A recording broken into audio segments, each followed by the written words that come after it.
በእስልምና እምነት ሴት ልጅ ላይ የሚያደርሰው ተጽዕኖ በጣም ነው የሚገርመኝ ሆነ ለመናገር እንዴት ማለት ሴት ልጅ 4 ማግባት አትችልም ወንድ ልጅ ግን 4 ያገባል ሪሊ አዎ 4 አንተ 4 ሚስት የማግባት ሙሉ መብት ነው ያለ አንድ ወንድ 4 ማግባት ይችላል ሴት ግን 4 ማግባት አትችልም እሺ ወንድ ልጅ 4 ሚስት ማግባት እንግዲህ ይችላል 4ቱም ጋር ይሄዳል ይሄ ደግሞ ዝሙት ነው ለአንቺ 4 ማግባት ትፈልጊ ነበር በጣም ነው የምጣለው አባቴ 2 ሚስት ነው ያለው ኦኬ አንቺ መጣዩ ሴቶች 4 ማግባታቸውን አለማግባታቸው ሳይሆን ዝሙቱን ለምን ይስፋፋል ወንዶች እንዴት ከበላያችን ላይ ሌላ ሴቶች ይጨማምራሉ ሌላ ሴት እንዴት ያገባሉ እናቴ ለአባቴ ሁለተኛ ሚስት ናት እሺ አባቴ ሌላ ሚስት አለው እሺ በአፋር ባህል አክሱማ የሚባል ነገር አለ ያክስተ ልጅ ነው የሚደሩት በእስልምና እምነት ያጎቴ ልጅ ማግባት ይፈቀድልኛል አይደል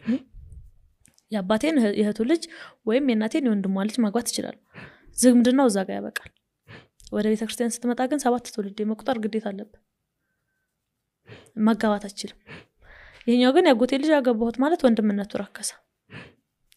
ከወንድምነቱ ይልቅ ይሄኛው ስጋዊ ነገር ያደረገ ስለዚህ እስልምና ላይ ዘመድ ይገባል ከዛ ላይ ደግሞ አንድ ወንድ 4 ሴት ያገባል ከአራቱም ይወልዳል እንግዲህ አስበው ዝሙት ኃጢያት ነው የሚለው እምነት ያ ነው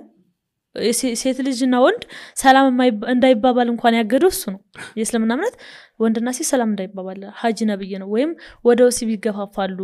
በተነካኩ ቁጥር ብሎ ነው የሚከለከለው ግን 4 ሚስት አግባ ብሎ በተዘዋዋሪ ደግሞ እምነቱን ሽፋን አድርጎ ሸሪዓውን ሽፋን አድርጎ ዝሙትን ይፈቅድላቸዋል ሶ በጣም ነበር የምጣለው ሌላውን ተውና ወንድሜን አግብቼ በመጣ እንኳን እምነቱ ምንም አይለኝም እኔ የትኛው ቃልቻ ወይም የትኛው ቃዲ እንደሚያስራቸው አላቅም የህትማማች ልጆች የወንድማማች ልጆች ሲጋቡ ሸሪዓው ይፈቅዳል ነው የሚለው ሶ ሐላል ነው እኔ ይሄ ነገር በጣም ነው የምጣለው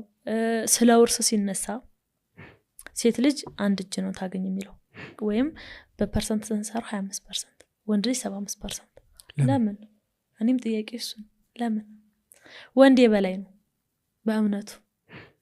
ቶ አምላክ በጾታ ለይቶ ያወዳድረናል ማለት ነው እኔ ጥያቄ እሱ ሴት ልጅ ታንሳለች ወንድ የበላይ ነው ካለ በእምነቱ በጾታችን ደረጃም ያወዳደራን ነው ሌላውን ተውና ረሱል እንኳን ይላሉ አባቶች ተስተምሩ ነብዩ መሐመድ እንኳን ነገ በብዛት ጀሃነም ላይ የሚገኙ ሴቶች ናቸው ነው የተባለው ሲኦል የት ላይ በሐዲስ ሲያስተምሩ አባቶች ነብዩ መሐመድ እንደዚህ ብሎ ተናግረዋል ሴቶች ጀሃነምን ይሞሏታል ይበዛሉ ወንዶቹ የት ነው የሚሄዱት በየትኛው ጽድቅ ስራቸው እነሱ ገነት ገብተው ሴት ልጅ ለምን ሲኦል ትገባለች ይሄ ሁሉ የኔ ጥያቄ ነበር የሚመልስ አባት የለም እንደውም ኩፍር ላይ ወድቀሻል ድጋሚ ሸሃዳሽ እንደዚህ ነው እስቲግፋር አድርጊ ምናምን ከመባል የተነሳ ምንም ነገር አይመልሱልም